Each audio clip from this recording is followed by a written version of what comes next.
Здравствуйте, вы смотрите новости от Атаватан Туркменистан. Статус постоянного нейтралитета Туркменистана в третий раз подтвержден Генеральной Ассамблеей ООН. На своей 79-й сессии Генеральная Ассамблея Организации Объединенных Наций единогласно приняла резолюцию, вновь подтверждающую статус постоянного нейтралитета Туркменистана. В документе содержатся ссылки на ранее принятые резолюции 1995 и 2015 годов. При этом подчеркивается, что политика нейтралитета Туркменистана вносит вклад не только в региональный, но и в глобальный мир, безопасность и устойчивое развитие. ООН высоко оценила миролюбивую внешнюю политику Туркменистана, его активные усилия в области превентивной дипломатии, содействие в мирном процессе в Афганистане, а также вклад в мирное урегулирование международных споров. Кроме того, была отмечена важность усилий Туркменистана по созданию стабильных и надежных энергетических и транспортных коридоров как значимого вклада в развитие региона. В соответствии с этой исторической резолюцией государства-члены ООН были призваны уважать и поддерживать статус нейтралитета Туркменистана. По инициативе Туркменистана 2025 год был объявлен Международным годом мира и доверия, а в декабре 2025 года запланировано проведение крупного международного форума, посвященного 30-летию постоянного нейтралитета страны. Трамп и Путин поздравили Туркменистан с праздником Навруз. Президент США Дональд Трамп и президент России Владимир Путин направили поздравительные послания президенту Туркменистана Сердару Бердымухамедову по случаю праздника Навруз. В своем обращении президент Трамп подчеркнул, что Навруз является символом мира и обновления, и передал теплые поздравления туркменскому народу от имени американского народа.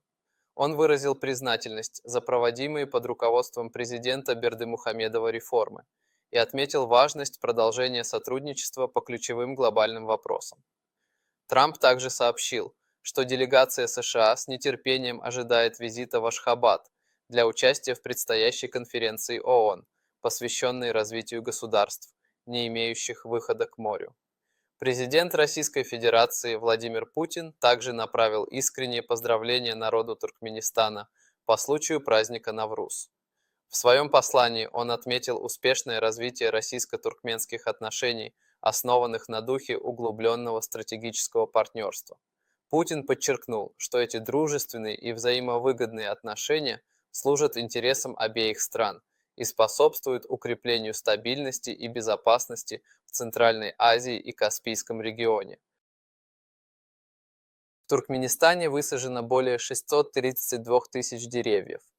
22 марта 2025 года в Туркменистане состоялась традиционная экологическая акция «Общенациональный день посадки деревьев» с участием президента Сердара Бердымухамедова.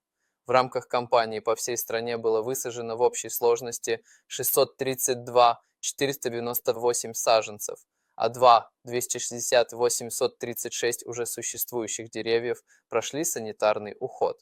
Цель мероприятия – повышение экологической осведомленности, расширение зеленых зон и сохранение экологического баланса.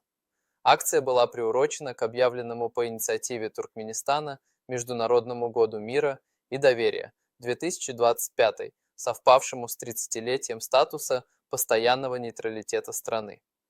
Благодаря личному участию президента мероприятие приобрело общенациональный масштаб.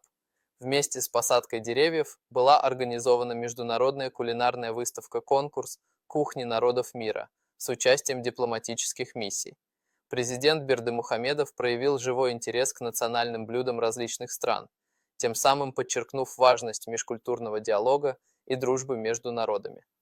Мероприятие объединило экологическое сознание, цели устойчивого развития и традиционные культурные ценности.